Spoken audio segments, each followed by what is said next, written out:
Hello and welcome to the Build With Baer Workshop. My name is Pat Baer. I'm here to build a Lego set and to hang out with all of you. I'm throwing the Bear Cave, the Lego, the site, the moat in the chat. If you're currently a subscriber, you can throw those back at me. If you're not a subscriber, you can just say hi or use other emotes. And if you don't feel like chatting, you don't have to chat. This is the intro portion where I take a moment to not talk so fast because sometimes I talk very quickly at the beginning of a stream because I'm pushing the energy out. Aristophan is here. Hi, Aristophan. This is the intro portion, as I said. It's a chance for people to be fashionably late to come in, to not start the work until we have some people hanging out. It also gives me a chance to, get the stream up, make sure we're not dropping frames or there's not a connection issue. And also, here's the thing that sometimes people don't think about. Um, if you have a lot of followers, which brag, I have some, uh, it takes a while for the notification that you have gone live to propagate to all of those followers because it goes in batches. Hi, Lashbrook, welcome. Happy to have you here as always, my friend.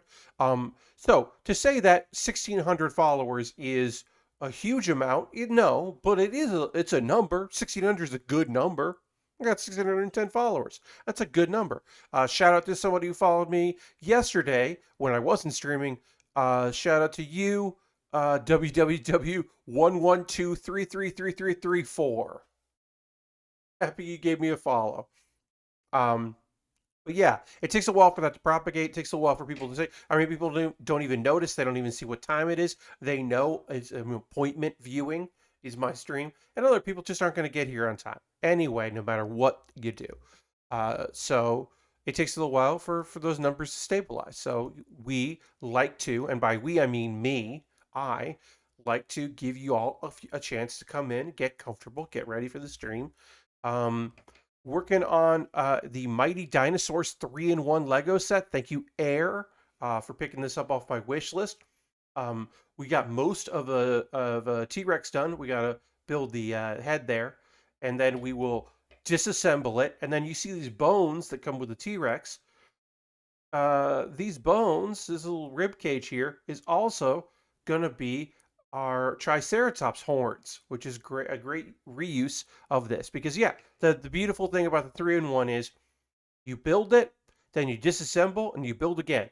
And do you use every part for each one? No. There's always one, especially the vehicles, that's like half of it. John Robert says, hi, Pat. Crystal and I say hi. Well, hi, John Robert, and also hi, Crystal. Happy to have you here. Welcome. Yeah, so we're going to do some Lego. Tonight's agenda is build Lego, talk about how weird it is about to go do a set with Amy. Ooh, that's fun. I think I think I saw a message about that. That sounds neat. Have a great time. Maybe I didn't. Maybe it was another thing that was promoted. I don't know. All improv shows posted on Twitter and Facebook wash over me because none of them are happening where I am. Have a good stream, buddy. You too. Well, you have a good show, not a stream. You're doing a show. You have a good time. Yeah, we're going to talk about the largest gaming convention in the Southeast and how I'm not attending it. One, because no, and two, because I didn't know it was happening until this week. So decided not to get a 4-hour ride to go to a convention. So we're going to talk about the Southeast Game Exchange, which is, to be fair, a pretty good name. And then there's been an update on the Anime Tube story. So, of course, we're going to talk about the Anime Tube story. And I'll give a recap if you missed it on Thursday. Hey, Bobby Dice Rollers here. That's a 1-year anniversary, 12 months. So if you're a subscriber, also throw those emotes in the chat to celebrate that. Bobby, thank you so much for your continued support. Thanks for being here a year. Yeah, all that you've done, you've been a great supporter for a year, and I really appreciate that. Thank you very much, my friend. So those are the two big things. I have not been watching any of GDQ, so I cannot recommend anything from GDQ. I'm interested in watching the Doom Eternal speed run because that's up on YouTube, because I never finished Doom Eternal because at a certain point I was like, I don't like playing this game, and I stopped because if I don't like it, I don't do it. When it comes to my entertainment, I don't slog through unless I feel like I have slog through entertainment, but generally not games I'm playing. Usually it's um, things I'm watching, and I want to know how it turns out, so I'll watch it, to the end, or just the last episode, and I'll skip the bunch of episodes. But anyway, that's not what we're talking about here. Uh, yeah, I can't really recommend anything on GDQ because I have not seen anything in GDQ much this year.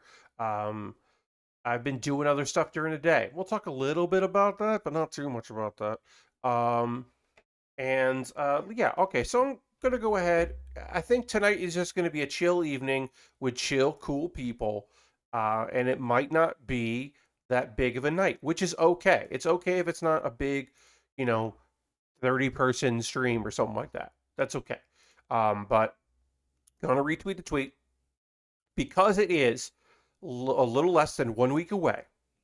I will also continue to promote Pat Bear's Anime Club, yelling about the shows we love, coming this Friday, the 16th at 8 p.m. Eastern at twitch.tv/PAX2. I will host it on this channel. Um, I don't know if they're doing the Discord thing they did last year, where they don't have comments on there, but you can comment in the Discord. I don't know if they're doing that. I haven't investigated. I will investigate that, and I'll let you know next week. But Ian Horner and Heather Derry from Loading Ready Run have joined me. We recorded it in the past. If you were like, Pat, I cannot make this event. It is a Friday night and I will not be able to watch it. Do not worry because it will be archived on their YouTube, the PAX YouTube, but also it'll be the next episode, a new episode of Pat Bear's Anime Club on my YouTube, and it'll go up on Monday because I put it up every other Monday and it just worked out. It just happened to work out that that's when I would be posting a new episode, which is great because it means I didn't have to post a new. I have one to post. Um, the next one, so this will be this coming Monday will be uh, the last episode still. The following Monday will be that, and the one after that, I know what I'm going to do. So anyway, want to promote that. Please check it out if you can. It'll be fun. Anyway, let's look at some dinosaurs. You can see we've got our T-Rex here. We got our bones, and we're going to now work on the head. So we're going to put this. I don't know, I'll put it like over here so you can still see it, but that way I have the room in the space to work, and I can continue to build.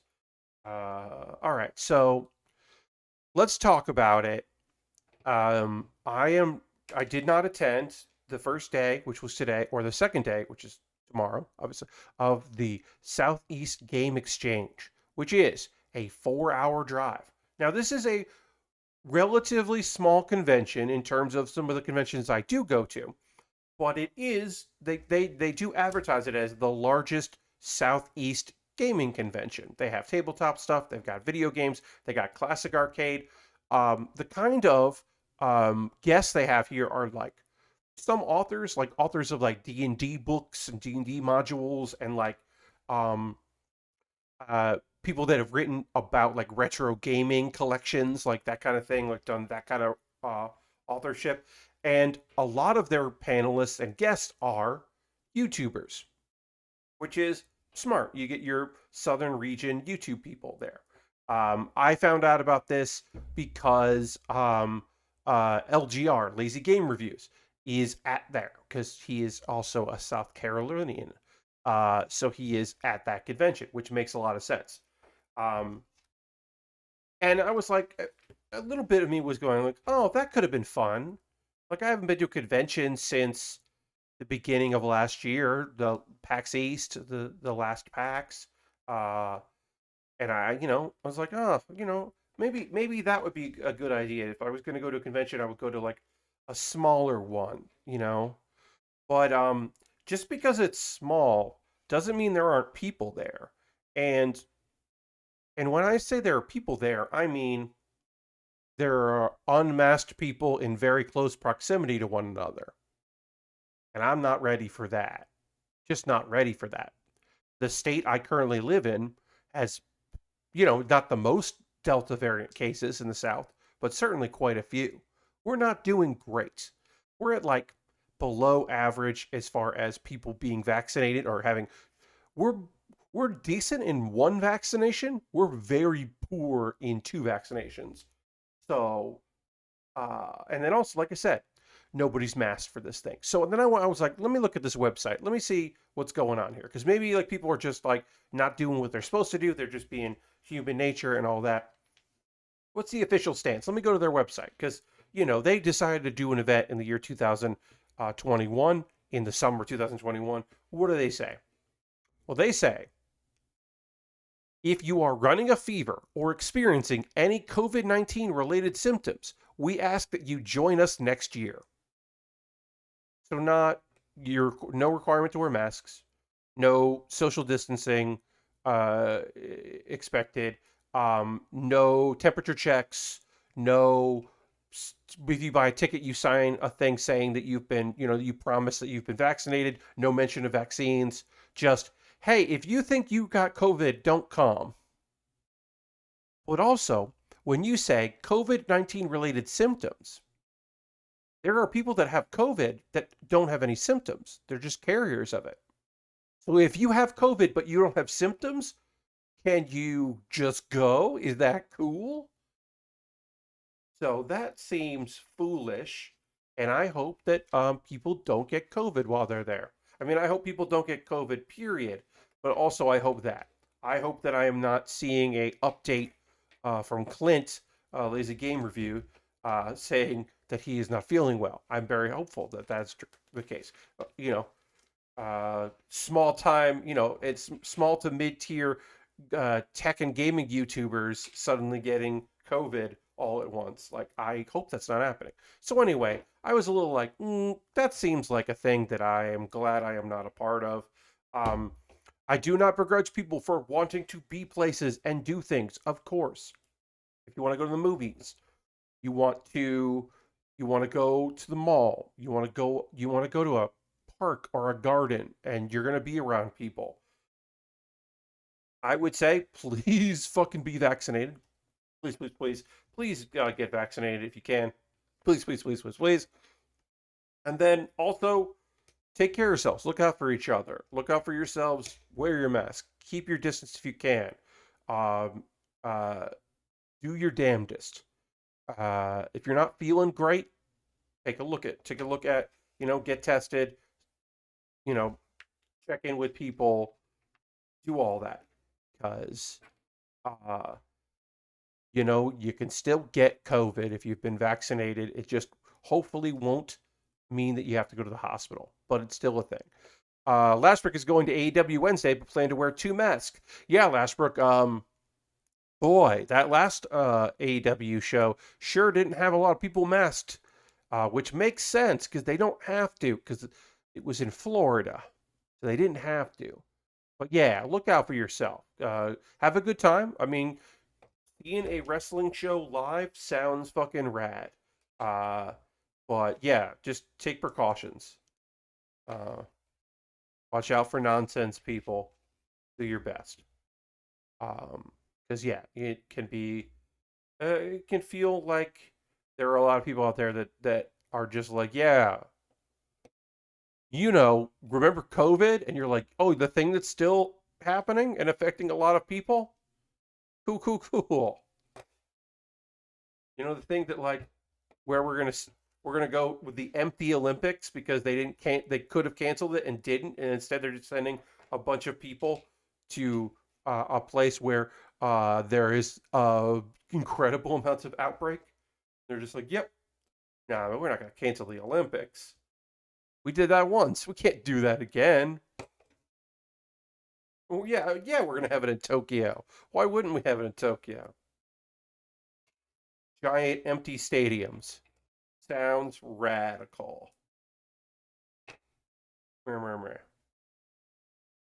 All right. Look, we got to talk about this. I was hoping that we would have, look, as always. Oh, Lasprey says Austin is close to herd immunity, but I'm sure people will be traveling for this. Yeah, Lasprey, one would assume that, I mean, there was somebody I know, the stand-up I know that was talking about there were people flying to come see his shows, and he was like feeling very uncomfortable about people getting on planes just to come see him, but they wanted to, they hadn't been to a comedy show or whatever. And it's just like, yeah, you got to imagine there's going to be people from a lot of surrounding areas in Austin who are just like, wrestling? Hell yeah, I'll go to a wrestling show. They just want to get out there.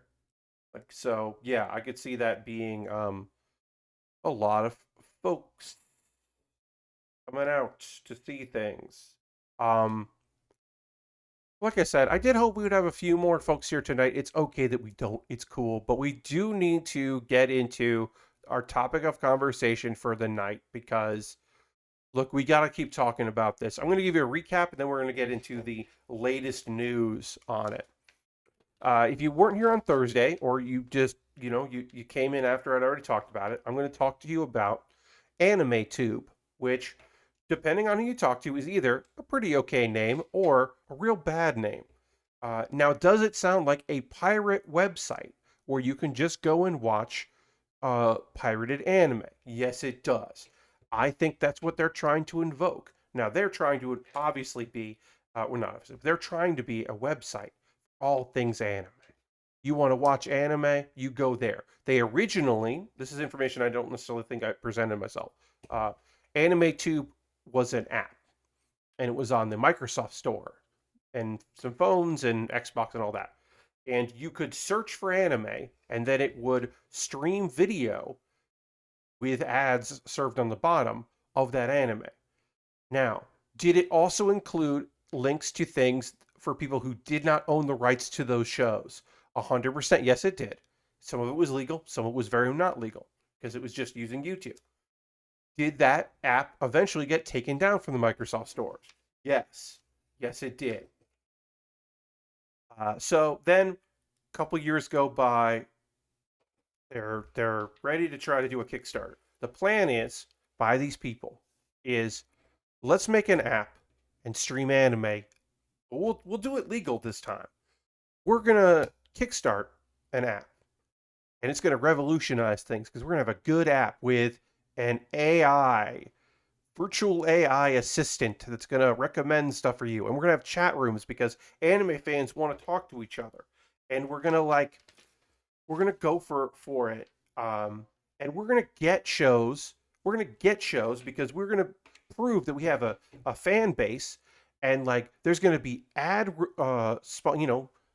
we're gonna have ads so you can watch for free, and then if you want to pay to not see the ads, you will, but it'll be reasonable because we, Anime YouTube, think that. Sorry, I said Anime YouTube, AnimeTube. Said it wrong. AnimeTube. We think that the industry is moving towards uh, ad-based revenue and not paid subscriptions only, which is not true at all. Anime is booming, and it's a huge industry. People want you to pay it more to watch it. They also have it in their heads that licensing anime doesn't actually cost a lot of money if you're just streaming it. If you just stream it, it doesn't actually cost money. It's in the distribution and it's in the paying for dubs and it's the physical media. That's what's expensive. It's not actually expensive if you're just, wanting to stream it and streaming rights. And that's just not accurate. And I don't know where they got that. I mean, I do know where they got that. They made it up to make it seem like the money they want to raise is enough money. Anyway, they got a lot of ideas. And originally, when I was looking at it, I was like, I feel like this company is just naive. These are some anime fans who like have app development skills and really just like don't know what they're doing, but have, I don't know, I feel like they had some heart, right? Because I didn't see the development of this Kickstarter and I didn't realize that a big thing that people had been pointing at is there was documents on their website that were linked images that were linked to the Kickstarter that listed a lot of things that they were going to try to license. And they did not have the rights to license those things. And they made it sound like these are the properties we're going after. And then eventually they were like, we didn't say that. We said this is the kind of shows we're going to go after. But it was like hundreds of anime. And they were anime that are exclusives. And I'm not talking about like timed exclusives. I'm talking about like Netflix and Crunchyroll and Funimation paid money to get these anime made so that they are the only ones that can air it in perpetuity. It's like, no, you're not getting Netflix shows. Like, no, you're not. You're not getting B stars. You're not getting B stars, friends. You're lying to people.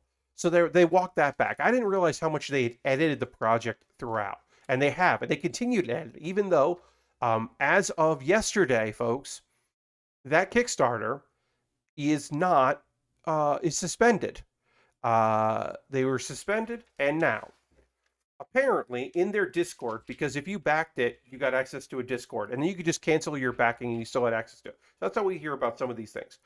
In their Discord, they are saying that it happened because uh, people are going in and making false reports. They're hitting the report button to say, "Hey, this thing is clearly a scam. This shouldn't be a project." And Kickstarter has to, when a bunch of those come in, they automatically flag a thing and then suspend it to investigate and give time for the people, the company, or the person or persons to be like, "Hey, no, we're cool. This is we're legit." Um, and so that is their claim. Now, I should also say, sometime after I looked at it on Thursday, so I think it was Thursday night. It might have been after my stream. Kickstarter rescinded the tag "Projects We Love." It was a "Projects We Love" on the in the technology for that. Now, that does increase visibility. Being a project we love, if you are looking at a category, and some of the categories, there aren't many projects we love. I should say this because I say this every time. Um, I have done 2 Kickstarters, both of which were a project we love because someone in the theater saw it and liked it. So it only takes one person who works for Kickstarter to look at a project and go, "Hell yeah, we're going to do that." Was nepotism involved in mine? Most likely, because I knew at the time many people who worked for Kickstarter. So it definitely reasonable to assume that there was some nepotism involved. Um, uh, but also there are, at last time I looked, which I believe was yesterday, there are 50,000 projects we love. So being a project we love is a big deal, but it is not a vote of confidence from Kickstarter. It is just "Oh, this seems cool." Most likely someone in the technology category who works focusing on technology just looked at it and went, "Ooh, anime app, okay," and didn't look any further and didn't think about it. Also, Kickstarter likes making projects we love of Kickstarters that suddenly get a lot of money immediately, which this project did. It instantly got a bunch of money. It funded in a day because it wasn't asking for that much money, but it's still impressive how much money they brought in for what is clearly a fucking scam. We have finished our dinosaur. I will be taking a photo of this. Our T-Rex is uh, done. So I'll take a photo of this, and we'll start knolling and taking it apart and start categorizing all the pieces and separating them, and then getting ready to rebuild it as a Triceratops. So got a big mouth here on this T-Rex. And there's only like 6 pieces that we didn't use on this because this is probably the biggest of the 3. So I'm going to take a photo of it. It doesn't really want to stand up too well. It's a shame. I'm hoping the Triceratops will, as a 4-legged beast, will be easier to photograph. But yeah, I'm going to take a photo of this. Um, one of the other things, the FAQ got scrubbed with a bunch of stuff. They're trying to be more professional. They have, since they've been suspended, they added a lot of animated GIFs because they had to take some stuff out and they put in new GIFs. They're trying to get it a makeover to look at. I think they're just trying to make it look as professional as possible. All right, let me take this photo. Put the bones right here so we can see it. T-Rex, it has been built. Cool. Now I'm going to start disassembling this because we got to make the other thing. So this is pretty simple, straightforward. I am just taking things apart by color, and we'll just get some big stuff disconnected here, and then I will just null things by color and separate them. So we're just going to get a pile of some of these pieces. I do have my brick separator if needed. I don't think I will. I might need it. So, okay. So more talking trash about this Kickstarter. Um, so in some people's minds who are backing this project, they are saying, "Hey, um, Kickstarter, like, they have a disclaimer about it. If the thing doesn't happen, they shouldn't be the nanny state. They should let this project fund." Um, was one of their an under construction gift? No, Lashberg. Unfortunately, we did not have an under construction. That would have been funny and self-aware. And this thing is not self-aware. It is grandiose, attempting to be to present itself to be huge. But they are definitely going like acting like they're like Kickstarter was wrong to suspend it. And some of their fans are just incredibly naive, right? They put their money into a thing. There was somebody who said, "Sure, I'll back the the Fire Festival of apps, no problem." So there are a few people in there who are definitely backing. They're putting $15 in for the lulls or $10 in, which is weird. All you have to do is donate a certain small amount of money to get access to the Discord, and then um, uh, you can then cancel your pledge, and then you still have access to the Discord. So they just went in apparently like yesterday before they got suspended and just kicked a bunch of people out and then resent a link to people. They like basically if you had posted that day. So there are a lot of people in their thing going, "Hey, my link doesn't work," or "Hey, what's happening?" There were a few people that said things to the effect of, um, let's see. Uh, Even if it is a scam, it's our choice to take the risk, which is like, well, don't take a risk. What are you doing? Um, there's a bunch of nonsense, just like a bunch of nonsense with this whole project. Let's see. In the Discord, the owner of the company continues to say that people are wrong about the cost of getting streaming rights, which is just such a weird hill to die on because they're like, no, we don't have any outside funding. We're doing it all through Kickstarter. Yes, the $100,000 won't get us as much anime as we actually need to be a successful app, but question mark. Um, uh, also they don't say this. They've never said this on, as far as I can see, on Twitter. If they have, they deleted it.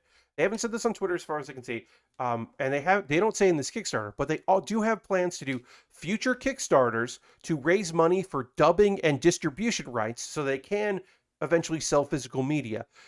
In the Kickstarter, they did say that they'll have subbed and dubbed anime, and they don't mention additional Kickstarters for those dubs. They just flat out say we'll have dubbed anime and also manga. Original manga is one of their like goals as well.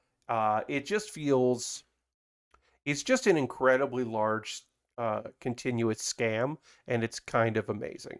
Um, so, like I said, originally I did wonder if it was just some naive folks who just didn't understand how things worked. Like, oh, well, we met with a Japanese businessman who thinks that our project is good, so that means it's going to work. Like, that's one of the things they've said.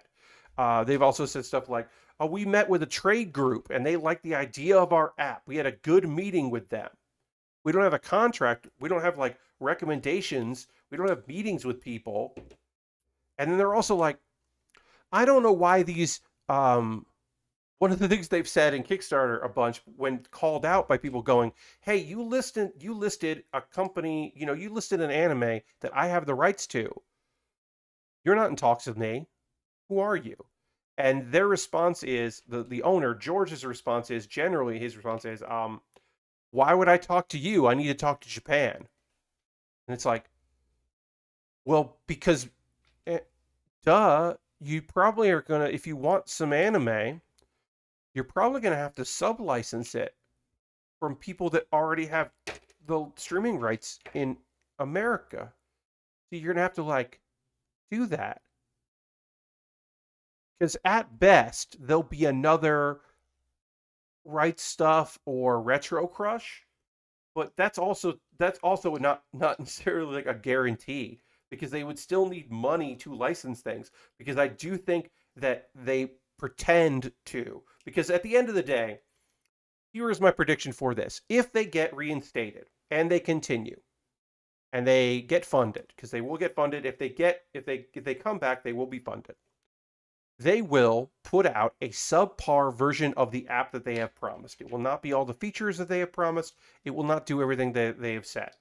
It will contain no legal anime that exists, that they have licensed to, dubs, subs, whatever. They don't have anything like that. They will say the things that people who are caught in scams sometimes weren't originally going to be scams, but just they get overwhelmed. Sometimes it's people getting overwhelmed, but often it's people who are trying to scam folks. Here's the things they're going to say. We were sabotaged by people in the industry that don't want us to succeed.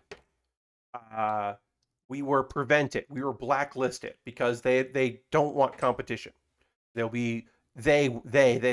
No names, no evidence, just they. Because some of their audience they're getting, some of the people that are supporting them, they are getting because those people don't want to support a big corporation. They want to support a small group that is working with very large corporations. Because that they don't support independent animation. They still want their big anime, but they have issues with Crunchyroll and Funimation, so they're not gonna they would prefer to root for the little guys, even if the little guys are scamming them. So they're gonna say that they're gonna have trouble because they probably didn't actually budget for one. They've most likely spent some money getting getting their Kickstarter off the ground. They paid somebody to make a commercial for them, who has sent back the money apparently, so at least they're getting that back. But they had to invest some money into this, so they may have debts they have to pay off with the Kickstarter, which they're not saying. I don't know if that to be true, but that is definitely a possibility, especially with some people who borrow money to get these Kickstarters up and running with the idea that they'll be successful. So they might be able to recoup some of that. But they have to do fulfillment of merchandise, and that costs money. And that's definitely 100% not built into their Kickstarter. Their Kickstarter does not account for production of merchandise and mailing of merchandise. Like, it just doesn't. They were like, we want $50,000, and they got more than that for the app and for production, and licensing fees. They didn't count, like, in the Kickstarter, the money it would cost to make physical items and digital items. Like, it's not accounted for. So they're going to say, oh, we didn't count for that. And then they're going to say the thing that every scam says about Kickstarter. Oh, the fees, they just took so much of our money. They just took so much of the money. Hey, welcome. Happy to have you here. We're talking about a clearly a scam of a Kickstarter named Anime Tube. But here's the thing. Here's my prediction. They're going to say that Kickstarter took too much of their money. They didn't realize. Oh, you're from Colombia and no talking English. Oh, okay. Well, welcome. Hello. I'm building Lego. I hope you enjoy the viewing of me building Lego. We're disassembling Lego. But thank you for being here. I appreciate it. But anyway, they're gonna say that Kickstarter took too much of their money. They didn't realize, taxes and all this other stuff, and we have to pay all of this, and we didn't take fees into account, and a bunch of things that they definitely did, and they were definitely told, especially if they're working with a group that does fulfillment of stuff. They know, and also, yeah, they have to pay for the fulfillment to go through a percentage and all this other stuff. But a lot of times those scams just say, or they're like, hey, it turns out there's a lot of hidden cost when it comes to fulfilling Kickstarters with physical things, which is the thing anyone that does it will tell you. Which is why the 2 Kickstarters I did had 0 physical rewards. Because having physical rewards means you have to mail people things and you have to go through a service and you have to make goods. And I didn't want to do that because eventually I just switched to GoFundMe to, to do things. But when I was doing Kickstarters, I didn't have the money to do like I didn't have the production means to mail things out. Would have become a part-time job. I didn't need a part-time job. I needed to get some money to do a thing. And those things were pay for air flight and my flight, not air flight, my flight and hotel for conventions that I was going to go do panels at to send me to places, which is I'm very lucky that those worked out because that's not an easy necessarily the easiest thing to ask for. But anyway, it just felt like a big old scam, and it continues to feel like a big old scam. And I don't think they're going to come back from this. So people have pondered, and this is an important thing to look at. Kickstarter, first of all, should have rejected this. They should have looked at this and gone, "You're asking for too little. You have no expertise in this. The things you've listed here, this doesn't look right." They should have said no. They didn't. They're but they have every right to be like, actually, you know what? No, you don't get to do this because it makes us look bad. Because it does make Kickstarter look bad because it's like, why did this get off the ground? Why did it get off the ground in June when they canceled it and when they realized they weren't going to get their funding and they listened to somebody who was like, you should take this down and relaunch it with a lower completion so that you can then hopefully get a bunch of money for stretch goals. And you should rework this. Like they listened to whoever told them to do that, which is cool. They should have listened to that person. Well, I mean, they shouldn't be doing this, but also they should have listened. Uh, so yeah, it is just kind of frustrating because overall, this is there. Look, I would love something to come along to shake up the anime streaming. I would love there to be better apps for people that want to watch anime on their phones or tablets because they don't have good apps. So I want that for them. This is not it. This is not the saviors. This is not the little guy.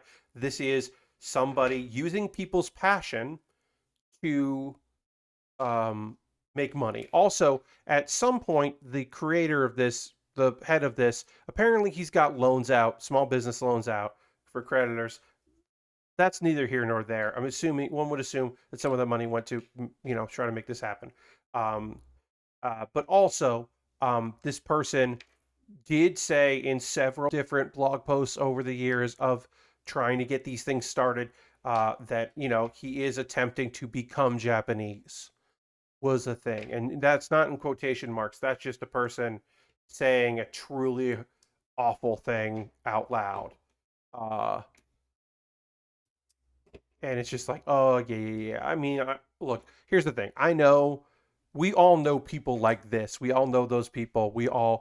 There was always somebody in your anime club or a friend of a friend and that you just eventually just didn't hang out with because you were like, there's something about you that is not great. We all know these people. Maybe you don't, but I certainly did. And then eventually, you're just like, eh. They go from being the person you're like, look, he's fine, but to actually, you know what? No, he's not. He's not fine. See you later. I have found other people I want to talk to. Because that's the thing about the internet. That's why like having like an unmoderated chat as part of your app doesn't make any sense to me because I'm like, but some people are awful. And it would be great to like I love having people I can talk to about things that I'm excited about. But some of them aren't good people, and so I don't want to talk to those people if I don't have to. One of the cool things about growing up is, like, hey, you know who I used to hang out with this kid when I was growing up because he lived near me. He lived one street away, and he could come out the back of his house and walk down a little path, and and then cross the street, and then he would be right at my house, and we used to hang out. And here's the thing about that kid: if if we hadn't lived right near each other, we wouldn't have been friends. We were we were friends out of convenience for both of us because there was somebody nearby that we could play with. We didn't, and you know what? When it became easier to see people uh, through school or through getting rides or through whatever, uh, each of us found friends that we just had, that we made on our own through mutual interest and liking each other. And then he and I didn't hang out together. And I don't know what he's up to because we don't live across the street from one another anymore. So I don't have to care about him. And maybe that sounds harsh, but it's the reality. And that's a nice thing when you're like, oh, I don't have to hang out with the only other person I know that likes the thing. Uh, like you can just be like, oh, no, no, no. You know what? I can talk to cool people that like the stuff I like. I don't have to be around. I don't have to be around whatever. Like this dates me. There was an AOL chat room for anime. There was you go to AOL and you hit the keyword anime and you get the anime chat room. And you know why I went in the anime chat room? Because I didn't know people that talked about anime and I wanted to talk about anime. And so I did that and that was great. And then eventually I met people that liked anime and I could talk to them about anime and we could hang out and talk about those things. And that was really fucking great for me to have that. I didn't have to go to random ass chat rooms to talk about it. Um, I never had like websites dedicated to a show. I did very briefly. That's not true. I'm lying and I need to tell the truth. I did have a GeoCities webpage about Yu Yu Hakusho. It was not part of a portal because I did not belong to a portal with that show. My website. It just had pictures that I took from other websites and short articles and occasionally descriptions of which fan sub groups I liked and didn't like for it.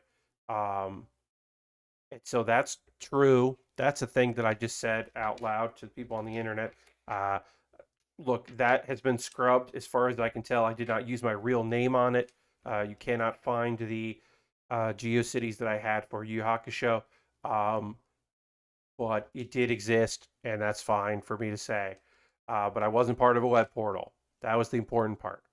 Uh,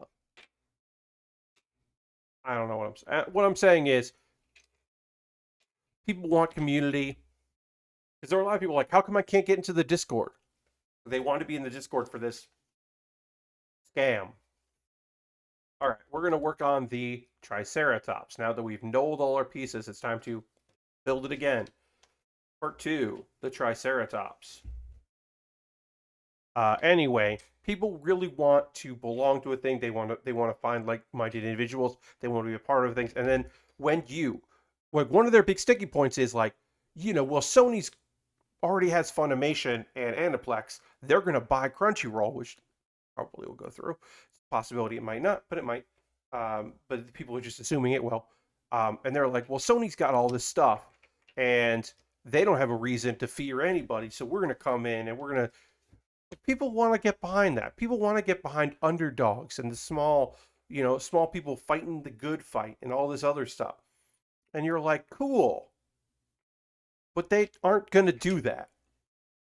Like, they aren't going to be able to pull that off. Like, Anime Tube is not going to happen. Like I said, there might eventually be an app, but it won't have legal anime on it that they licensed. Like, it just won't. They're not going to pull that shit off. And I don't know if they're trying to. Because a lot of the people that work for this company on the Kickstarter only have like their first name or their last name. No one has real photos, which is fine. They're going with like anime avatars, and sure, go for that.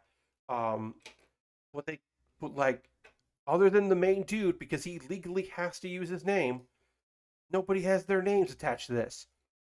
It's just like, okay, well that seems bad. That seems bad. Uh, my real name is Pat Baer, which is also my username. I use my real name as my username. So it's Pat Baer. Because at a certain point, I decided that that was going to be my name on things on the internet because I like my name. So I did not make up a name for, my Twitter or my streaming or chat rooms or anything. I just used my real name, which in some I wouldn't recommend necessarily. It's easy for me to promote myself and for people to find me. We chat about how, occasionally we chat about how Abby Russell uh, has a terrible username because she got one, a Twitter name.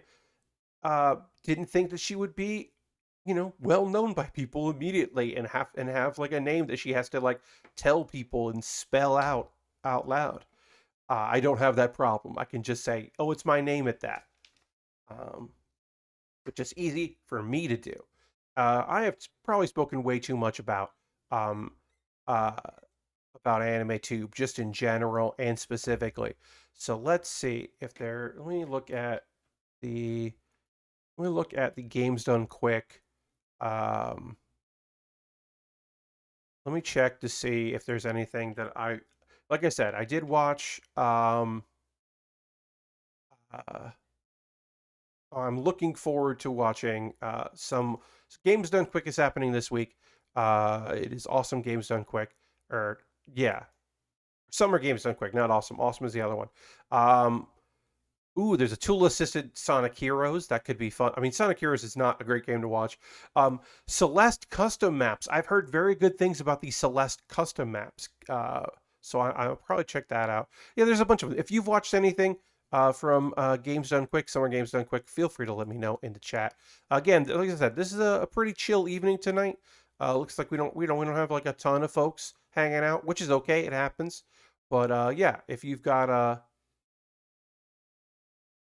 been watching Games Done Quick, you can let me know in the chat what you've been checking out. As we continue to work on this Triceratops, which is our part build 2 of 3. The next thing I'll be building, according to my $10 patrons, is the Gundam Barbatos high grade, which I never built. I've built the 1/100 scale full mechanics of the Barbatos, and I've built a master grade of the Barbatos Lupus Rex, but I've never built the original Barbatos in the high grade. I just never got around to it. I don't know. So I am looking forward to working on that. It's a pretty quick high grade. It shouldn't be. I think it's not that much to build of it, but it's pretty basic. But I will be assembling that. Of course, we got to do the pterodactyl as well. So we're not done with this Lego set, but that's the next kit I'll be working on. Sometime this month, I'm going to be getting the Calamity Gundam, the full mechanics Calamity, and we'll be able to look at that. Which looks a lot like it's a RE100, like it's an RE100, but not in name. So I will be interested to see the gimmicks involved with that full Calamity. It's a good looking kit. So I'm excited to build that in the future. That's coming sometimes this month, and then throughout several months from now, I will be getting some stuff that I pre-ordered in the past, and that'll be exciting. But yeah, like I said, nobody's been watching GDQ. That's okay. We will take a pause for the cause in a little bit. I'll talk about ways you can support the channel, give you some links and all that. We're going to talk about anime in the second hour because that is a thing we do on the stream. I'm going to talk about some shows I watched the past couple days. I did not watch Dungeon Company or what was the name of that show? What is that show called? It's called The Dungeon of Black Company. I did not watch Dungeon of Black Company. That is coming out. That came out on Friday. I'm going to watch that and talk about it on Monday. That is one of the last isekai this season that I have not watched yet. I will watch it because I'm going to watch all the isekai. I'm not going to watch season 2 of I'm Standing on a Million Lives, and I'm probably not going to watch Sunny Boy because that looks weird, and that looks not weird.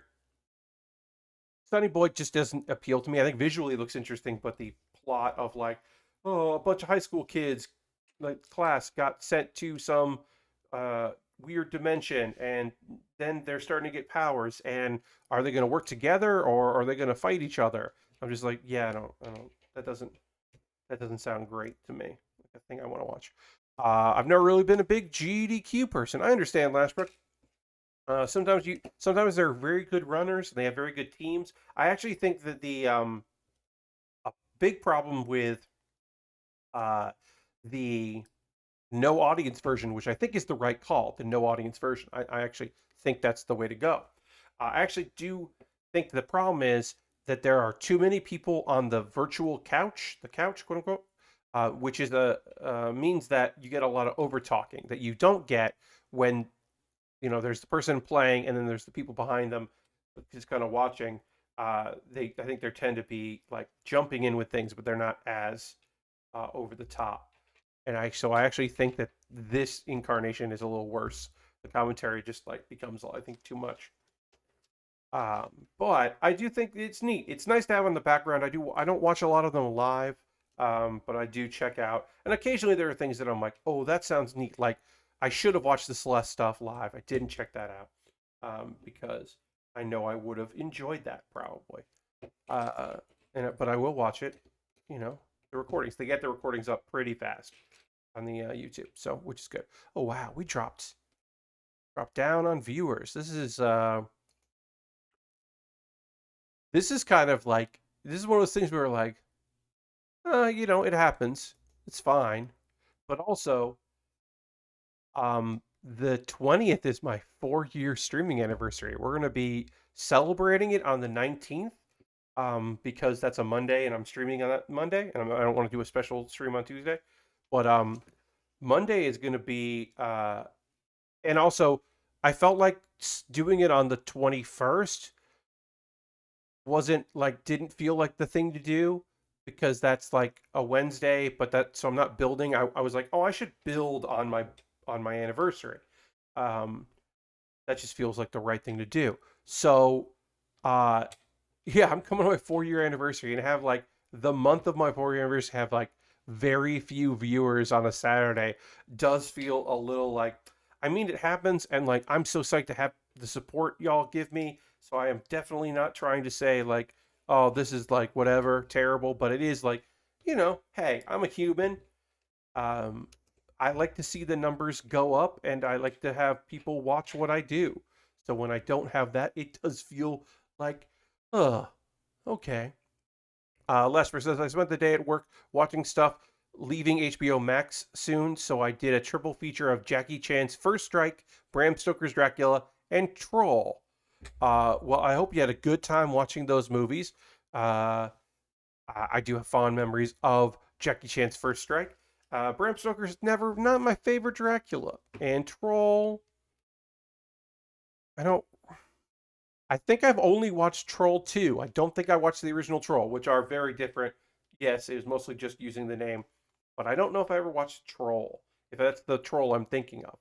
Um, but I hope you had a good time, Lashbrook, watching those movies that are going off the service. That is always cool to keep track of and know and be aware of. If you're like, oh wait, this is my queue and I should watch it. Uh, Good to keep an eye on those things when you use services like that. But anyway, yeah, my 4 years coming up on the we're gonna celebrate on the 19th, and just a month after that in August will be my 4 years as an affiliate. But we're gonna go with the streaming anniversary because that is more important when I start it. Um, I don't have anything like big planned for that other than model kit building. I most likely will be on a model kit at that point. Um, I might have some guests. I'm looking to do that going forward. I want to have some Discord guests. They won't be in video because it'll be easier. They'll just be watching on the same delay you have, and then chatting with me in Discord. I think I'm gonna go forward with doing that. So that might be like the first day of me doing that. I kind of forgotten about First Strike, but I definitely remembered the ladder spots when the movie started out. Oh yeah, the ladder spots in First Strike are That is, I think, believe the height of Jackie Chan's latter phase of using it as a weapon and a hindrance and a way to even the score. As Jackie Chan just runs away all the time. If I remember correctly. All right, let's get some more of the Stegosaurus going here. Boom. Triceratops, not a Stegosaurus. Stegosaurus is a different animal. This is a Triceratops because it's got 3 horns. Da-da. All right, we'll take a pause in a moment or two. Let me get a little bit more done, and then we'll take a little break. Yeah, we'll get one of these done here. These pieces together. Don't like that. The tan piece here is actually lighter than the piece there. Do not like, but I know that's the right piece because the darker tan that looks like, there's only these, so it's gonna be okay. Yeah, we'll get one of these. We'll get one of these back hind legs done here. Then we will get ready to continue this build. I'll talk about ways you can support channel. I'm going to go real quick through it because there's not many of y'all here. So I do want to get back to the building part of the stream because that is the more important thing, is that part. All right, so we're going to do this. Boom, we got that done. All right, so I got to say, if you're watching this later on YouTube, what's up, YouTube? Friday, the 16th, come check this out. Please, please, please come check this out. The important links, we're not going to go too far into, like I said, I'm not going to do a severe promotion right now because there's not many of you watching, which is okay. But I will talk about some of the more important things here. If you want me to build something that you paid for, you could do that. I got an Amazon wish list. You could check that out. Yeah, buy something from my Amazon wish list. I'll quickly just say some of the things that are on there. If you're watching this later on YouTube, what's up, YouTube? You can find this in the show description below. I got Lego sets. I got model kits. I got expensive kits. I got inexpensive kits. Big high grades, tiny high grades, master grades, all kinds of different things. Take that off the list. A bunch of cool stuff that you could purchase, and then I would build on stream, and it would jump the queue, which is how how we get things done here. Let's see. So that's that. My video stuff, Pat Bear's Anime Club. I did a live one in front of an audience on Twitch, talking about my favorite shows from last season and previewing some stuff that was coming out this season. So you can watch that, Pat Bear's Anime Club.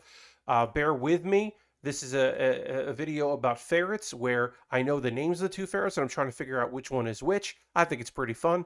You can watch that there. I have to work on next Wednesdays because the one I had prepped has been blocked in North America on mobile. And so I want people to be able to watch it. All right, I'm going to go into my thing here and I'm going to apply and say, all right, over here, anime, and keep building. All right. I'm going to tweet out there that I am doing that. We're about to talk about some anime and keep building. Just letting people know. We're gonna get back to building. I did a truncated pause for the cause because we do have such light numbers tonight that it felt like I should. Yeah, just kind of do a truncated thing. We're still going to talk about 4 anime shows. Like I said, I was going to watch Dungeon Company, but I got behind on things. So Dungeon Black Company I'm going to talk about that on Monday, so that I can watch it at my leisure. So instead, we'll be talking about a few shows that are very cute and fun. And we're going to go to the overhead here and get back into building. And we'll keep going, and we're going to do, we're going to flip this around and do the other back leg of this Triceratops. So let's get into that. And let me tell you about where's it here? Tsushima. Tsushima, you can find it on YouTube on their official channel. It's closed captioning for English language. It is, as I said, this is an official, so that's why I put YouTube on there. So you can find it if you search for it and find the official channel to watch it legally, because it is like 2-minute episodes that they're airing in Japan on some networks, but then also are putting internationally instead of it showing up, the rights showing up on some streaming site. So you can still watch it though, and it is cute. It is a story of um, a cat named Tsushima, who was a wild cat and is a big wild cat that eventually got taken in by an old lady. Um, uh, and so another cat asks Tsushima why he eats so fast, and it's because he still thinks of himself as a street cat. Because you eat when you can, and you do what I do what I want, but it's really just like eating as soon as possible. Um, and he remembers the first person he ever lived with for a time, which was an old man who was in poor health that named him Tsushima. And that old man passed away later that year, and then he was didn't have, I guess, was abandoned again. So for a little while, Tsushima lived inside a house and like understood what was up. Um, but that was not that did not last, unfortunately. Yes, it's a cute little show.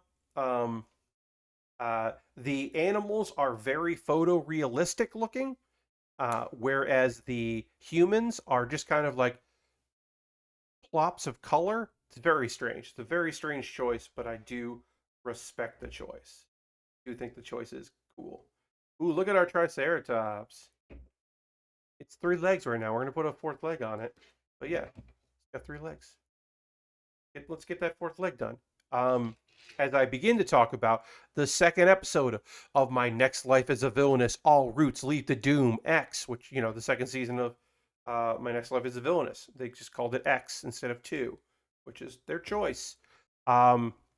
So the first episode ended with the cliffhanger. Someone running in and saying, "There's trouble. Oh God, there's trouble." And everyone's just like, "Oh no, what's the trouble?" The trouble is that the student council, as part of the festival, the student festival, is putting on a play, and one of their actors is injured and can't continue, and they have to cast this part, and it's of the evil stepsister, and they're like, "Hey, Katerina, could you do this?" And she's like, "I definitely shouldn't do this. I'm bad at memorizing things. I'm not an actress. Oh God, I guess I'll do it, but oh, this seems like a bad idea." So she gets roped into it. Um, it is the play is very similar to Cinderella, but this actually, I thought this was kind of funny. So she's in this fictional like world that was in the dating game that she played as a teen before she died. Um, and it's a world where magic exists. So their version of Cinderella doesn't have any magic in it because magic is like a regular part of life. So they don't include magic in it, which, like, I don't know. I just think that was kind of funny. Sophia wrote this play, um, and she is a friend, and she likes Katerina a lot, but she's more interested. She's the only person in the harem who is more interested in Katerina ending up with her brother Nicole. So she's also his wingman, uh, but also definitely loves Katerina herself. Whereas Mary is like, "I love Katerina, and this is going to happen. I'm going to make this work." Um, uh, Sophia is the reasonable one in that she's like, "Well, it's definitely not going to happen, but it could happen with my brother, so we'll try to make that happen." Um, anyway, she has a cue card and can't remember her lines as the evil stepsister, so everyone's freaked out, and they're like, "Uh-oh, are we going to close the curtain on the play? Should we skip to the next scene? What are we going to do?" So Katerina decides she's going to improvise because, well, she knows the dating game that she used to play all the time, and the character that she's based on was an evil person. So she's just going to say evil lines, and it looks like she's doing an incredible job as an actress. And everyone's like, "Oh wow, like the people that know are like, you did a great job. The people that don't know are just like, oh, Katarina's a good actress. That's interesting. Cool, good for her. So it's a fun little bit of business. Um, let's see. So Sophia's like, oh, great job. Actually, you know what? Let's put in a minor role. Let's add some lines and give you a subplot because everyone loves your performance. And your subplot is going to be this mysterious knight that falls in love with you. So there'll be like two relationships in the play. And oh, Nicole will play that part. And it's just like, I mean, good job, girl. You really are, backing your brother. It's pretty great.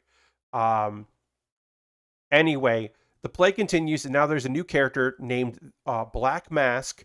And y'all, this is just fucking Tuxedo Mask. I put a photo of this on my, you can look at my YouTube, or sorry, on my Twitter yesterday if you want to see a photo of uh, just, it's just Tuxedo Mask. He's got like the mask and like the tuxedo and like the hat and like, it's just tuxedo, like, it's just like an homage to Tuxedo Mask in there.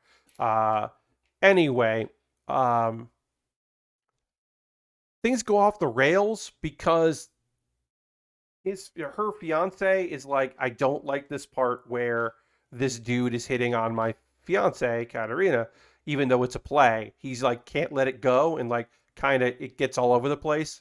um and It just completely goes off the rails. Also, her brother gets involved, and it's this whole thing. There's like a sword fight, and it's, I think, the first time in the show's history, like, things go wrong and it's not Katarina's fault at all. Like, she has nothing to do with this going wrong um, in the moment. But she saves the day because she ad libs the lines like, ha ha ha, to Maria, who's playing the main character. I caused all this, and now all the attention's on me. Ha ha ha. This was my plan all along, which is a good save. Anyway, the play wraps up. It ends up turning out great. People are very enamored with her performance. There's like a lot of people who like are like, "Can I shake your hand?" They want to like hang out with her. Um, and yeah, it's a success. And Katarina, probably for the first time ever, saved the day. And her parents were there, and they thought she did a good job, which is nice because she's always kind of always disappointing her mom. So it was nice that she did a good job. Um, and it was cute. And then it's time for the dance to end the festival, and a girl is leading her through the forest to the site, to the ball, and oh shit, plot started. Don't worry, the end of the episode 2 of the season, we got some fucking plot finally because Katarina is being kidnapped. Did she get kidnapped at the towards the end of last season? Yes. Is she being kidnapped again at the start of this season? Also, yes. So this got a little slice of lifey and cute, and now we're getting into plot. There are characters in the opening that we have not seen yet, so I imagine we will start seeing them now. Um, I don't know what's coming. This is still a great show. I think you should watch season 1 if you are looking for a different kind of isekai. I'm going to say that when I talk about another show in a bit. But yeah, I think it's still cute. It's still fun. It's still a fun premise having a female lead. Still, even though that's the traditional isekai, it's not the modern isekai in that respect. And I think it's good. It's also just kind of cute and fun. I'm gonna have a little water here. All right, let's talk about Remake Our Life. Um, so here's a preview of this season of me watching anime while I stream. It's going to be a lot of me saying, hey, if you're not watching Remake Your Life, it's my highest recommendation this season. It's my favorite new show this season. Uh, Look, I need to give the Aquatope on White Sand another episode. It's only had one episode. That was very good. But this is the one that I'm like, been very excited about Remake Our Life. The first episode was double length, and it was really strong. To recap that episode, our main character, Kyoya, he was hitting a really rough patch in his life. He was 28 years old. He had been laid off from his first major job. He got a second job that he was working contract on, which was closer to his dreams. That fell apart. and he is just kind of lost. And one of his big regrets is he had the opportunity to go to this visual arts school, and instead of going to the school for visual arts, he went to a business school and got a business degree. But he still ended up in creative anyway. He just wishes that he had gotten there when he started and not done this. He wishes that he had gone to art school. It is his big regret in life is not going. Well, now he gets to go because he has been transported back 10 years in the past to when he's just turned 18, and he still has his memories from those 10 years. And it turns out he's got 3 roommates, and he's discovered that one of them is part of the Platinum Generation, which is what they call in his time um, members of this class from this school that did incredible things. And in fact, one of his roommates is an artist that he really loves, and now he's living with her, and that's interesting. But he's like, well, being 20 on the inside or 28 on the inside means that he's like responsible and like good at handling things, and being on time for things, and like you know washing dishes and cooking, like taking care of himself. But he doesn't have the background in the creative stuff that the others do, and he is not as driven as some people are. He needs to get there. Anyway, this episode. Also his former boss, his second job, the one that was like actually closer to his dream. She also goes to the school, which he didn't realize, and he occasionally catches himself almost calling her chief, and then it's just like, oh no, I know your name. Let's see. Okay, so all the freshmen are going to work on 3-minute short films in groups of 4 with the subject time.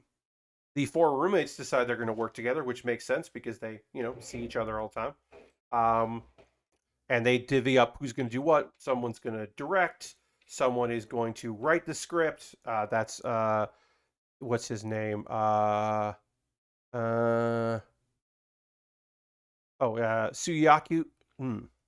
Surayuki. Surayuki is the name of the guy. He's going to write the script. They're going to have Nanako act in it as the actress, and our dude Kyoya is going to produce it. He's going to work on the production elements that are needed to get things done. And there is we learn a little bit about some of the characters through their interactions. Nanako and Kyoya are working at the same place for their part-time job, so they hang out. We find that Nanako went to school to kind of find herself and expand her worldview because she lived in a very isolated area in Japan and had never traveled, and so she wants to like get out there and see what's going on.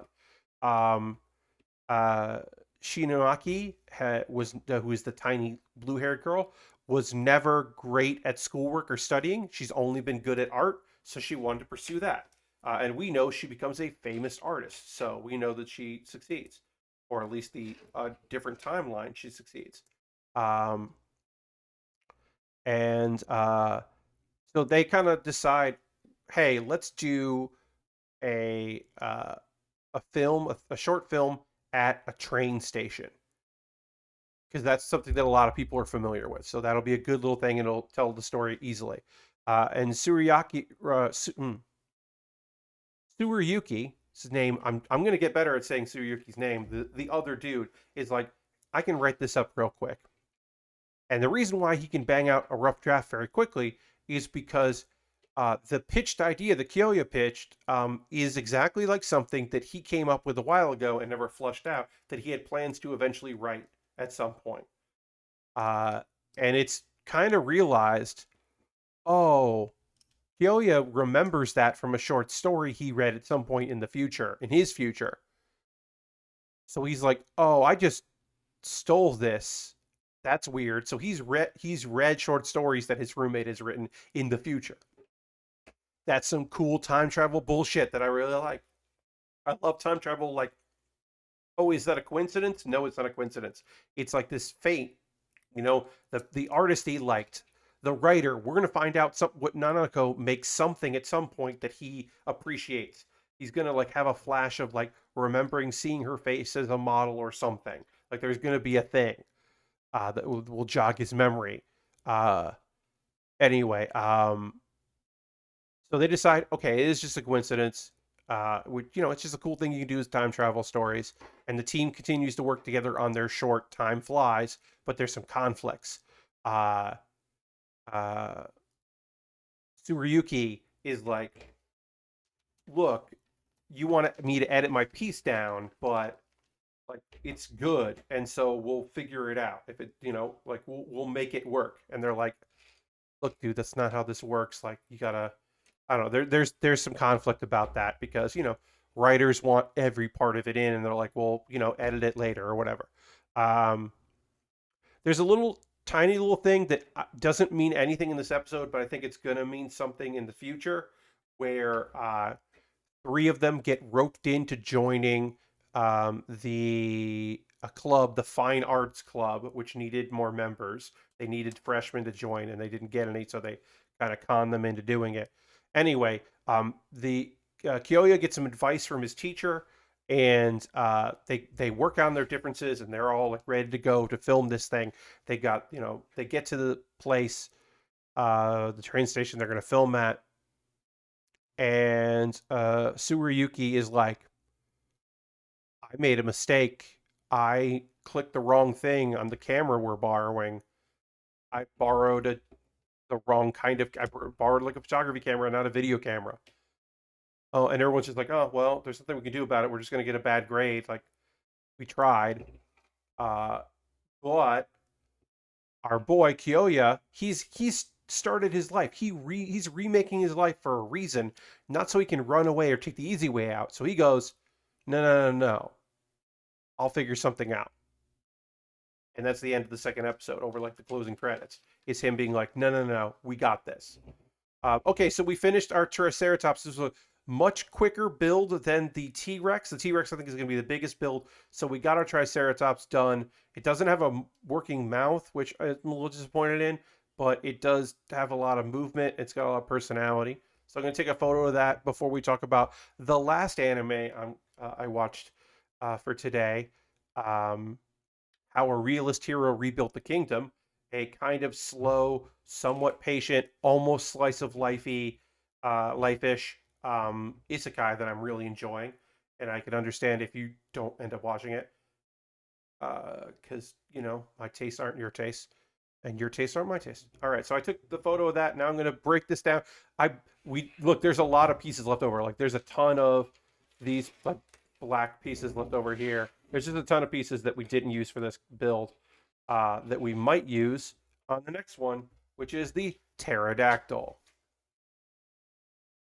Get ready to build a pterodactyl, but first I got to know this while I talk about a show. Anyway, specifically, I think you should watch the first episode. It's an hour or like 50 minutes. That's a lot to ask for the first episode of an anime.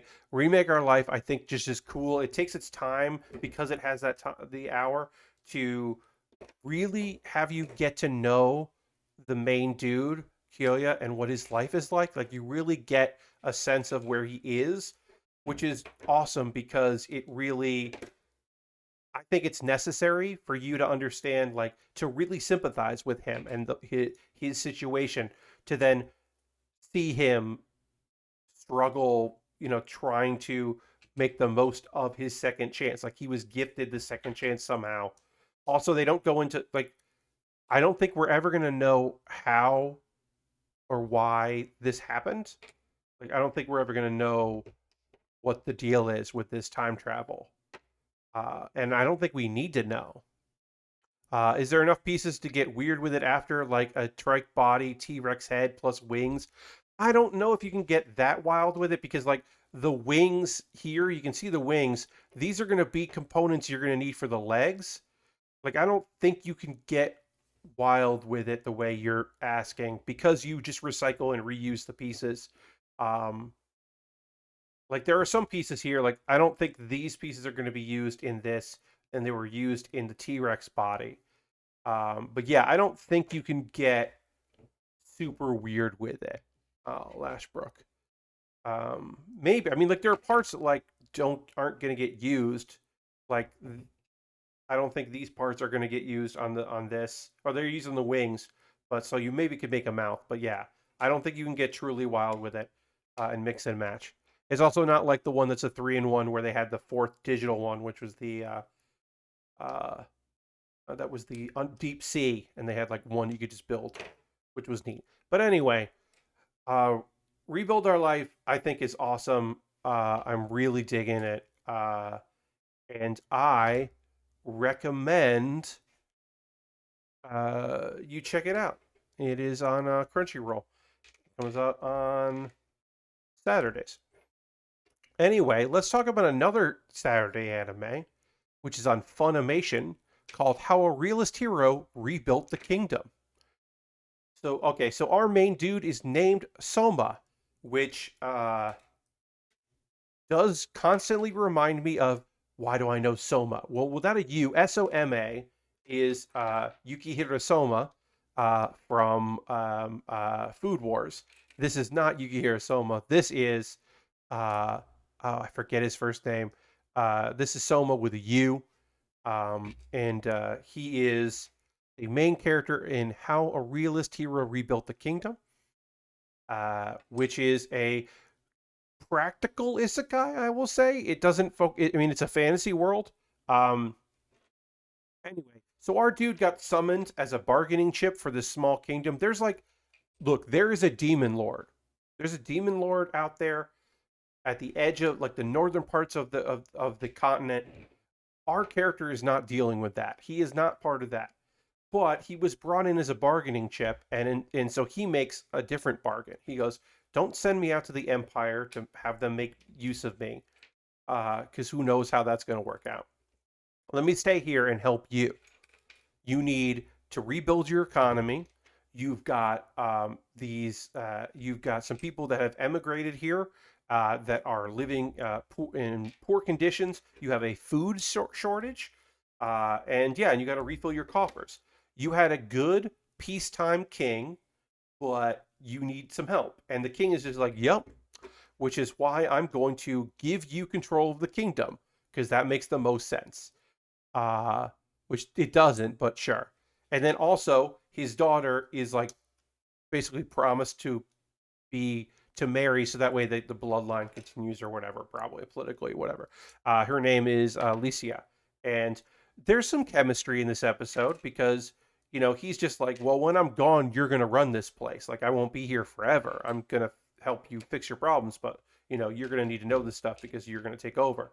And so he's like, definitely not super gung ho. Like, he's basically like, well, I don't know her, and also like I don't want to force her to marry me. Like he is optimistic about his being practical working, which I like. I like that dichotomy. It's not that he is a dreamer. He's not like a stick in the mud, but he's like, no, I want to get results. I'm a realist. I'm looking for solutions.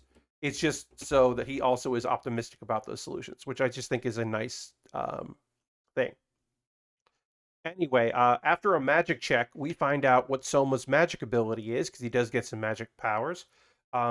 He can put part of his consciousness into living objects that do what he wants them to do without him having to think about it. But they have to be very close to him, and they can only do a couple of them at once, which is not it's a weird magic, but it's good for him practically. He decides to name it, which is very funny. Living poltergeists, which is just a good. He's aware that it's very like, oh, that's very like young boy emo fantasy. Um, but it's practical because he uses it on quills so that he can write multiple documents at once because he's a real like document dude. Um, he's looking for miscellaneous funds, misallocated funds, looking for, you know, just trying to get some quick cash, you know, seeing what they're spending and all that. Um, he and Lucia flirt, which is fun. She's like, "Why am I leading you on a horse?" He's like, "I've never been on a horse before. I don't know what to tell you. This is my first time on a horse, so yeah, you got to ride the horse." But they go out to the fields because he's figured this out. So, because of the Demon Lord stuff, the northern countries aren't producing cotton anymore. So the southern countries, like theirs, started producing them because it makes a lot of money. Well, if you're producing cotton, you're not producing food. So that's fine because they were making a lot of money producing the cotton so they could just buy food. But then other countries were like, well, we also should do cotton. And so the price of cotton drops. And then you just have these crops you can't use because they can't make you food and you're not making money with it. So they're like, oh, okay, well, we got to start doing this. And he comes up with plans of like subsidizing and uh, that'll help cover. And they're hoping for like he's going to try to find something they can export. The real problem is he got all these advisors from his king, from the former king, and like a couple of them are like, one of them knows what's up and like gets it and works hard, and the others are like, they're a product of like working for the king. They're just yes men. They're not. They don't have talent. And he says so to Ludwig, who is the captain of the royal guard. And I don't know if he's going to be important, but they named him in the episode, so I'll say what his name is. Ludwig. He's just like, oh, well, yeah, that's bad. Um, and so Soma's going to need to recruit some retainers, some people with talent. And he takes a page out of, uh, and here is episode 1 of this show had a unnamed, they couldn't say it immediately, but we knew, reference to Seto Kaiba. And this episode, they can name a reference to a Chinese uh, uh, leader who is famous in the Three Kingdoms, the Romance of the Three Kingdoms, because Soma borrows some lines from Cao Cao. Cao Cao from the Romance of the Three Kingdoms, who is basically probably a real person, but also fictionalized in fable.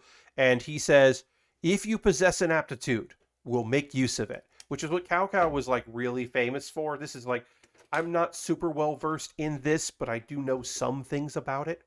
Um, that he was obsessed with surrounding himself with like interesting, cool people that like were really talented, and he was like a hunter of men, but for supporting him. Uh, so let's see. We got he wants people that are considered the best at a thing. He's like, hey, I don't care what that talent is. If you're the best singer, if you're the strongest, if you think there is no one second to none to me, come work for me. I don't care what your family is. I don't care what your financial status is. I don't care what country you're from. I will make it worth your while. You will have a title, and I will take care of you if you come work for me. And it riles up a bunch of people. Like, it riles up a bunch of people to be like, oh, cool, okay. But in particular, it encourages some people to head to the capital. And we see an elf who like says goodbye to her father, and she's got like a sword. She's gonna go. Um, uh, and yeah, and these people were in the opening theme, and now this the closing theme is playing, and we get a big human lad, like a big guy that seems to blush a lot. He's just a big heavy dude. He's just a big guy that you don't see in these kinds of shows that often. So I'm psyched about that. I was like, hell yeah, I love this dude. I don't know anything about him, but I'm a big fan. Uh, I believe his name is Poncho. So I'm a big fan of finding out more about Poncho, hopefully in the next episode.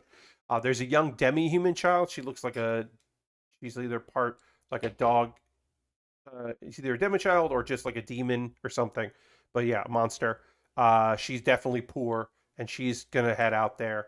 And then we also have a man in a cloak who's on a horse, and I just get the vibes this is a magic dude, but I don't know. I don't know. Maybe he's a thief. I don't know what his deal is, but he's gonna go. He's pretty nondescript at the moment. And then there's a blue-haired woman that is in the capital already, and I don't know what her talents are.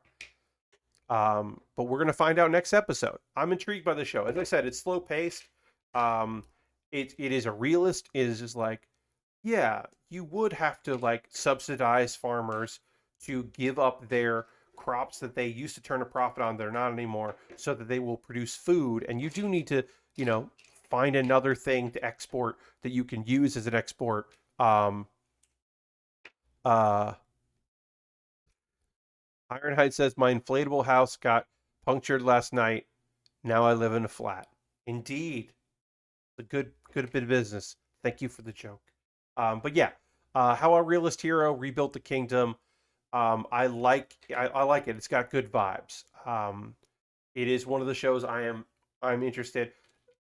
Look, there's some good stuff this season. There's some good new stuff. There's some good returning. That this is one of the ones that I'm liking. How's Lego? It's been good. We've been doing the 3-in-1. We did the Tyrannosaurus Rex. We just finished and broke down the Triceratops, and now we're going to be working on the pterodactyl. This is a very inexpensive Lego 3-in-1, so it came with 3 booklets. You know, you're not getting anything super big with this. I would probably, if I was going to display one of these, it would be the T-Rex, which is, like, to me, the most fun of all of these. But this has been a cute little build, so I've liked it. No Sabertooth, no Mastodon. There is a 3-in-1, Lego 3-in-1 that has a Sabertooth in it. The Fire Dragon 3-in-1 has a Fire Dragon, a Sabertooth Tiger, and a Scorpion. I actually own that kit, which is why I have the photo ready to go when you mentioned it. That's a different 3-in-1 with a Sabertooth Tiger. But that is like that is the Fiery Dragon Lego 3-in-1. So yeah, so they went with this. They went with the green ones, but Mastodon would be cool. But yeah, they got to go with the same colors because it's a 3-in-1, so you're using the same pieces for each. And the Triceratops is definitely the one that uses the, not Triceratops, the T-Rex is the one that uses the most pieces of all of them. But yeah, it's been a cute little build. And I wrapped up talking about anime. Let's see. Moving ahead, as I said, this month my Full Mechanics Calamity Gundam will arrive. Would have been a nice set if you asked me. Yeah. Yeah, totally. Yeah, so I'll be working on the Full Mechanics, well, I mean, if my $10 patrons choose that. That's coming up, so I'm excited about that kit because it's a new version of Full Mechanics, which is probably what it looks like is they just took the name RE100 and they're going to use Full Mechanics instead of RE100, which is good because RE100 isn't a good, Reborn 100 isn't necessarily a great name, but Full Mechanics sounds different. I mean, it's descriptive at least. So it looks like that's what they're going to be doing is they're just going to be doing the Full Mechanics line. So I got the Calamity coming for that, which is good. Lego Aristofan says, fun fact: Lego put out a fossil set, and they are the same 3 dinosaurs. Aristofan, I'm going to tell you right now, that is a fun fact. Thank you, Aristofan. Yeah, that's cool because they use the same fossils for the 3, and so when they did this 3-in-1 where you're building it, they use the same 3. That's cool. I like that. That's very neat. Thank you for that fun fact, Aristofan. I appreciate it. In August, I pre-ordered the Crossbone Gundam, Verka 2, which is like very fucking cool. Do I have a photo of that? Of the Crossbone? I do. Oh, I'll show you. This is the Calamity, which I'll be building in the future. The blue friend with giant cannons on the backpack and a big bazooka, and a shield with guns, which is very fun. And then I also have double barbecue. Oh, that's the no, not that. That's coming in the future. I got the Crossbone Verka 2. Hey, Dirty, welcome. That is a purple accents on blue with gold. This thing looks badass. It's a pirate themed Gundam. So I'm excited about that. That's coming up. Also, our Ultimate Gear, our puzzle box is coming in August, supposedly. Millennium Puzzle is coming. Do I have a photo of that? Don't have that up, but you know that. It's the Millennium Puzzle. It's a Yu-Gi-Oh! It's the thing with Yami in it. I'm going to build that. And then in October, I got some kits coming. So there's some kits coming that are going to be fun to build in the future that I pre-ordered when I had money to do that. But right now, I'm working on stuff from my backlog. One thing that actually sucks, I'm going to tell you right now, folks, and it's not worth trying to get a refund for it. I did have to open the package, and it's fine. I have a high grade from the year 2002. The Zaku 2 FS, I believe that's the name of it. Yes, the Zaku 2 FS, which is like somebody's personal Zaku. It didn't come with stickers. It's supposed to have stickers, but there's no stickers in the box. And it's only like probably a couple. It's just going to be like, because it's a Zaku 2, it's going to be like the red eye. And I'm not going to have that. And that just kind of sucks. And I'm bummed about that. I mean, it's a high grade from that era, so it doesn't even have like, it doesn't have any other decals or anything. But yeah, it's supposed to have a stickers, and I looked, the box did not contain many things. I looked in the plastic that it came with, and it's not there either. So I'm very frustrated by that because I like to do a full build. So it'll probably just be like the weapon, and then the cameras on the and the eye won't have stickers, and that's just weird. But I'll still build it. It came in the mail today. I was happy to have it. But yeah, I'm not gonna try to get a refund because it's incomplete in the package and all that. Like it's not worth. It's just not worth the effort. If it was damaged in shipping, that would be one thing. But it's been missing. It's been missing stickers for 20 years. So I'm not gonna freak out about it. Bummer. Yeah, Last Forget is a bummer because I do like to build complete things. That did happen in that era, if I remember correctly. There were times where those issues were happening, but like I said, this is just somebody, somebody who's selling this got this at some point and just had it in their back catalog and put it up for sale. And it's from an era where I wasn't building model kits, and so I also like building some cool. Oh, its colors are great. Do I have a photo of this? Uh, Oh, let me find a photo of this.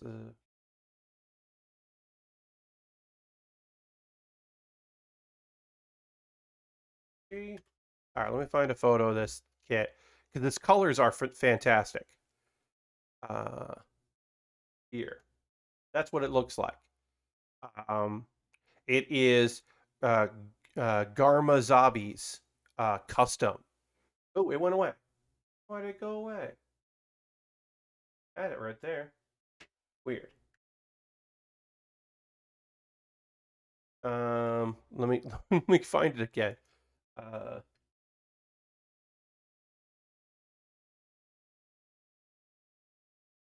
there it is. All right, now I'm going to save the photo instead of just dragging it because that got weird.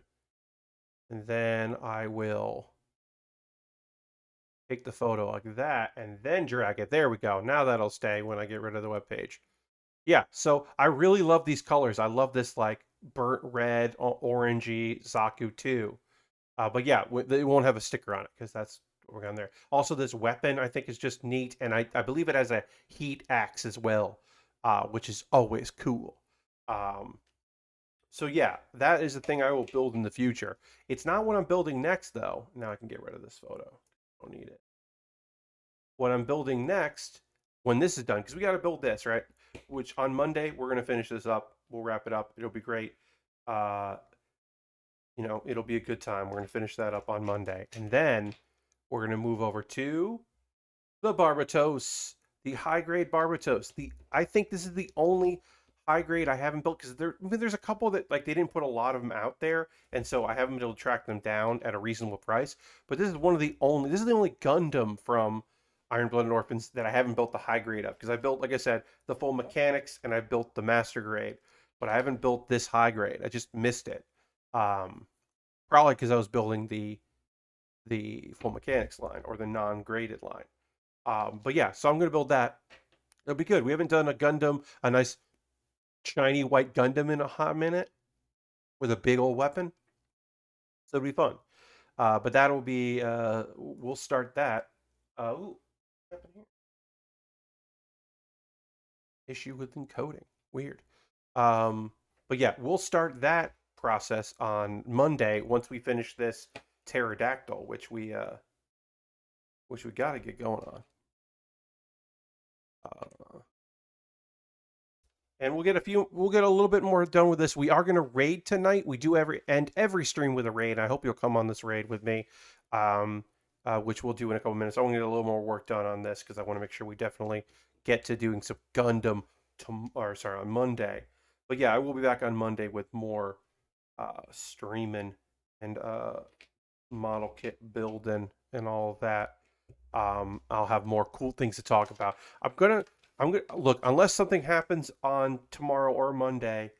Um, I will, uh, I will hopefully not be talking about the anime tube Kickstarter, because hopefully that'll just drift off. Like it won't come back.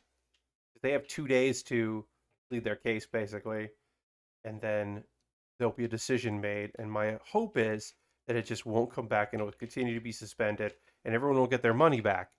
Uh, and that's my hope, because I don't think it's a good project, and I feel bad for the people. Look, I do feel bad for the $100,000 they raised, some of which I do think is, was not, legitimate, because I don't think 10 people each gave them $2,250. I do not believe that. I do not believe that they raised that 10 different people gave them over $2,000 each. I do not believe that's true. I do believe a lot of people gave them $15 and $30 because almost 1,000 people backed the project. So I do believe that to be true, because people want to back a long shot, and they want to believe in that they're a part of something cool, and so I believe that. But I do not believe that the 10 different people gave them so much fucking money. That does not seem accurate. So hopefully it won't get reinstated, and we won't hear, I won't talk about it again. But I mean, that was just like the big nerdy news. I wanted to chat about it. But yeah, hopefully people just find another thing to back. I talked about this, like, I think on stream, and also I talked about this on Twitter, because somebody was just like, just why would people think that this was real? And it's just like, well, people, like, the naive thing, like, why would you ever think this was naive and not just a scam? It's like, well, there was somebody that was like, I'm gonna make a Star Wars board game. I don't know how to get the license to Star Wars, but if this Kickstarter is successful, then I'll have the money to like work on it. It's like, that's not how this works. You don't build the thing and then get permission with a property. That's the same thing of, like, there was a guy that this dude was like, I want to write this Batman book. I've had this Batman book in my head for so long, or the comic book.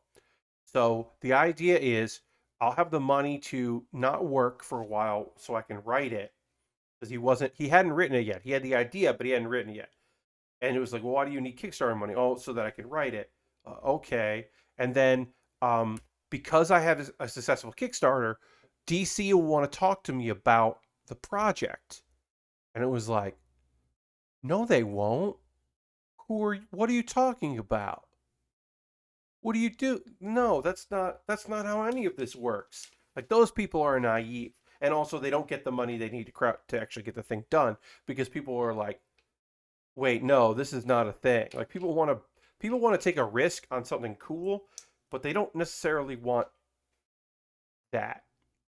They want a product. They want to pre-order a product. They want to make something happen, but they don't necessarily want, like, they also like want it to be a thing that is going to exist, and they don't necessarily think that like, short films don't get funded because people are like, you can just do that without me. Why do you don't need me to do that?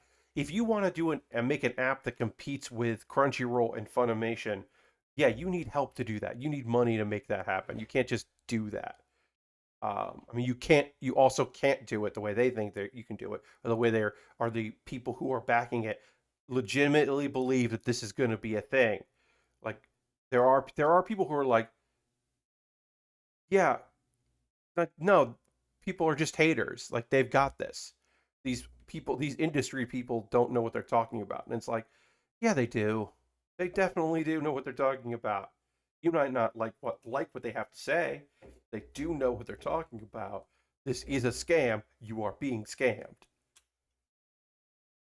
But they'll convince themselves they're not being scammed. This is the real truth. These people they've never heard of, who have no background in doing this and have no say and no, like, they don't have anything. There's no reason to believe these folks that are going to be able to pull this thing off. But they're like, no, I believe it. Anyway, hopefully I won't talk about that ever again unless there's some incredible news. But we are going to wrap the stream up. Thanks for everybody that was here. Hey, you know what I'll definitely say?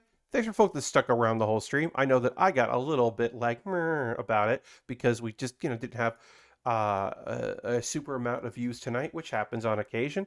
But thanks everybody for sticking around. Thanks for folks that joined for even a little bit. If you're watching this later on the VOD, hey, thanks for watching the VOD. I am going to go raid a stream here. So I'm going to go see who's doing what, and we're going to go see who we're going to go raid. Wristvan says, thanks for stream. Well, thank you very much. Hey, we check him out on look, I don't know what's going to happen here, but Dan Reichert and Matt Mahardy, or Mike Mahardy, not Matt. My apologies, Mike. Reichert is doing a charity stream to support mental health research. So we are going to go raid him. Does he need our help because they are at 14,000 people? No, but I feel like that's the thing that I want to watch right now. So we're going to go raid Dan. So come along on Dan Reichert's stream and see whatever nonsense is happening right now, because I imagine it's going to be just full of nonsense. So we're going to go give Dan a raid. So thanks so much, everybody, for deciding to join me tonight. I hope you have a great rest of your Saturday, a great weekend. I hope you come along on this raid, and I'll see you in the next Build with Baer in the future on Monday. Bye-bye, everybody. Goodbye, goodbye, goodbye, goodbye, goodbye, goodbye, goodbye.